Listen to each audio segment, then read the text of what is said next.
time for another ant date. First off, I know I promised this would be about the Tetramorium colony, but we're on Princess Watch with the Monomins. So I wanted to give a quick update on that. We have at least 2 confirmed female alate larvae in the Formicaria.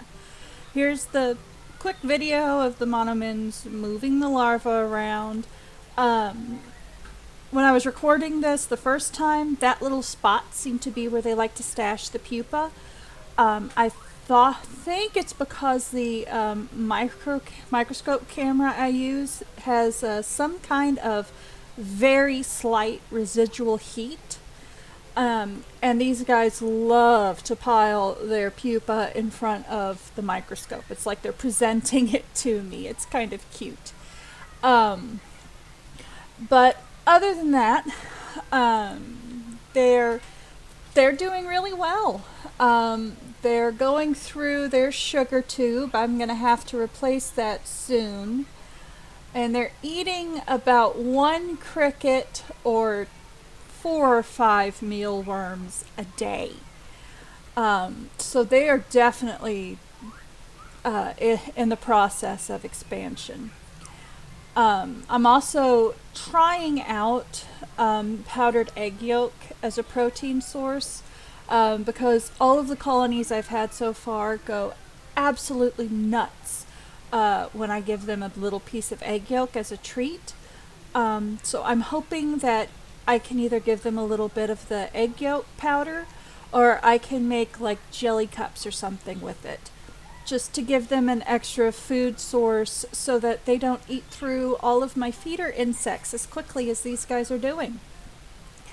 But anyway, let's go back to the Tetramorium. Their common name is pavement ants. And we have the same problem we have with the Monomins, and they're named little black ants.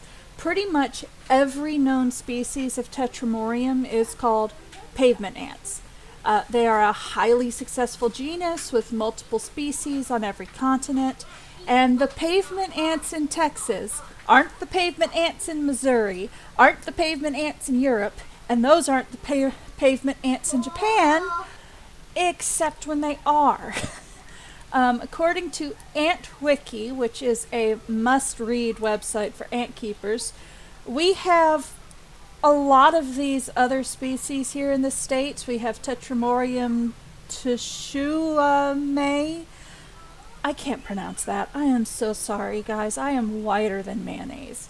But we have that version of Tetramorium in the States, and that's the ant from Japan. And every single continent, and I mean all of them, are colonized by Tetramoriumbicarinatum, which is what I think these girls are. Mostly because T. bicarinatum is the only one that has red heads and black butts and is a polygynous colony. So yes, this is one of the most invasive species on the planet. But it's not as big of a deal as, say, Solenopsis invicta, also known as my least favorite ant on the planet, red imported fire ants. I love ants. I think ants are awesome. Reefas have an internal invitation to go sit on a toilet plunger. You see, reefas basically go in where local ants are already weak, also known as urban areas, and outcompete everything, eat all the babies, take up residence in abandoned nests, and destroy the local flora and fauna because why not? They're reefas. YOLO! But T. bicarinatum is more like a hippie commune. Sure, they have no effing business being here, but they aren't going to hurt anything. With other ant species, they're more go along to get along. They're not going to welcome strangers in their nest space, but if they bump into other species while foraging, they'll do that little farmer truck wheel hand wave thing, and then go right back to whatever they were doing. Now don't get me wrong, invasive species are still not great, but we got really lucky with these girls. So here's one of the recordings I've taken of them recently. You'll notice there are about 6 larger ants in there. So Tetramorium is not a polymorphic species, meaning they do not have different sizes or castes like major and super major. They just have workers and reproductives. So those larger ants are all queens. I call them the Graces.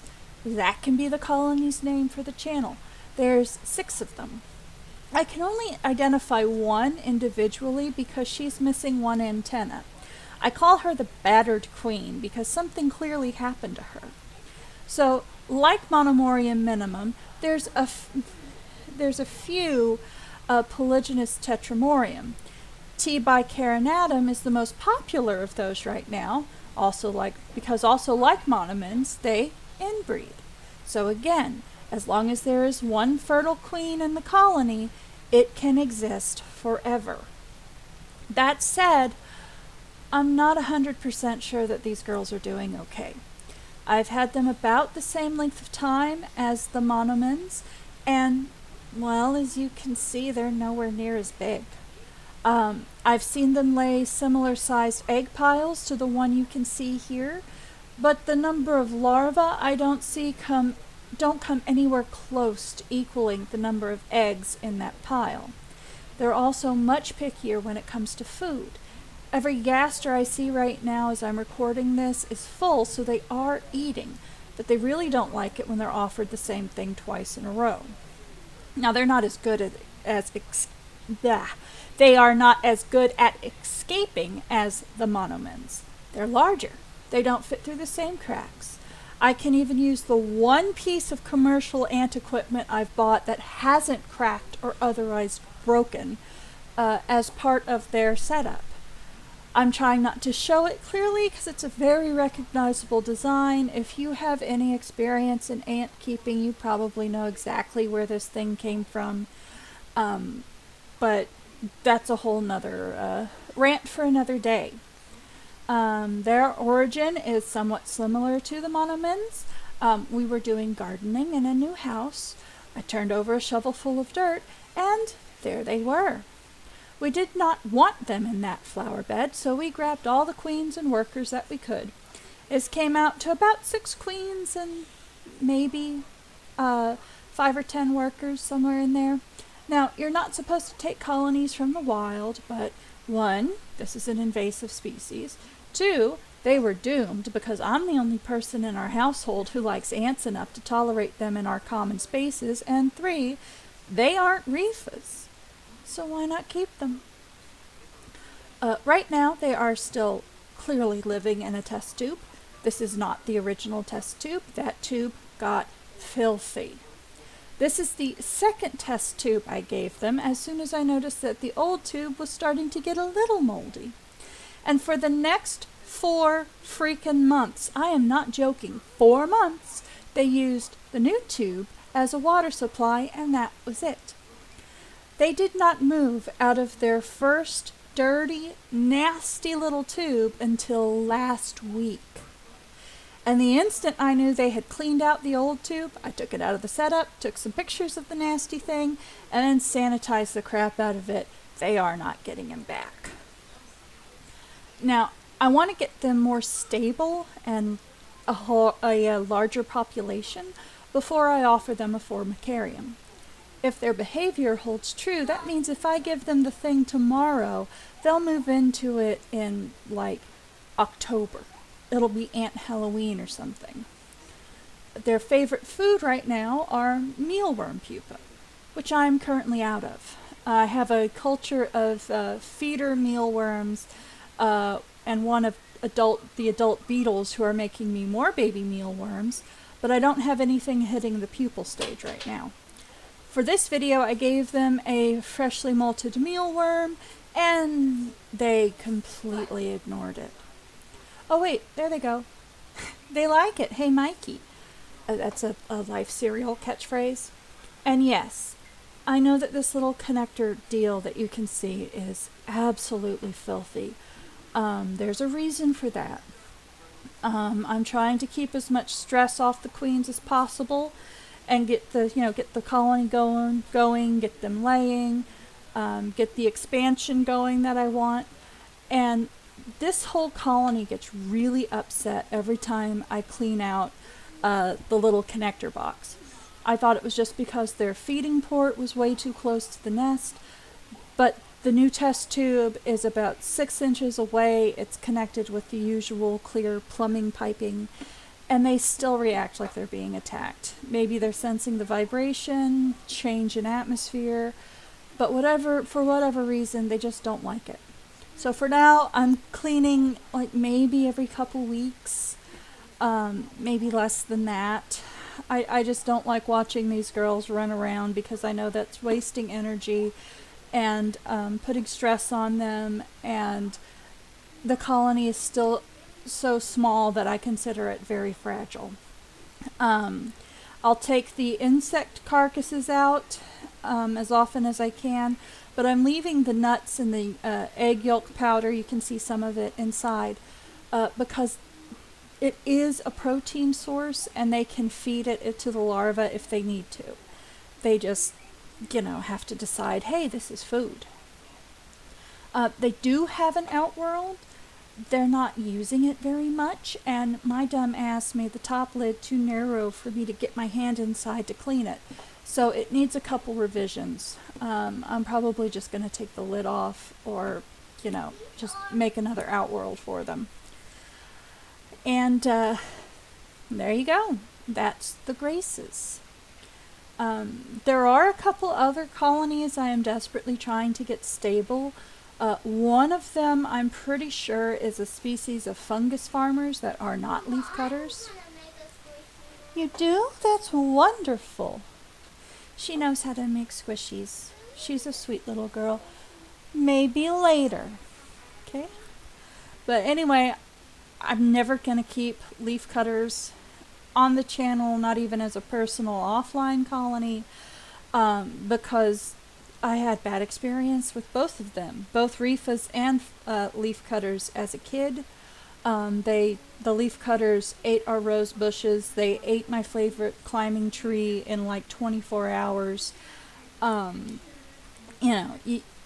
only have to lose something you have taken very good care of to leaf cutters one time before you will categorize them with Rifas as the not just no, but hell no category.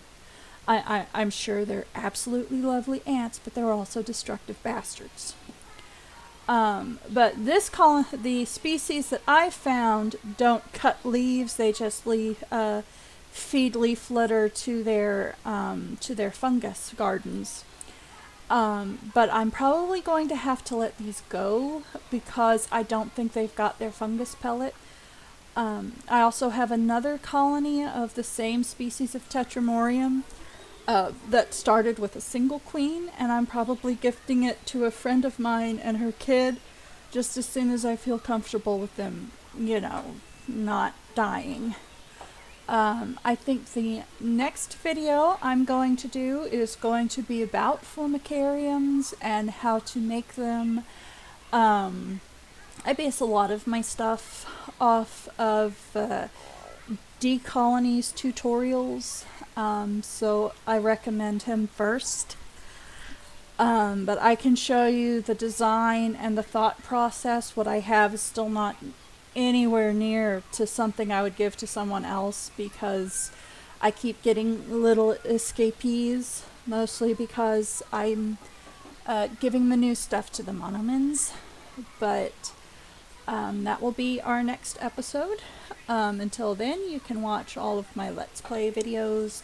You can watch the other episode on the Monomins.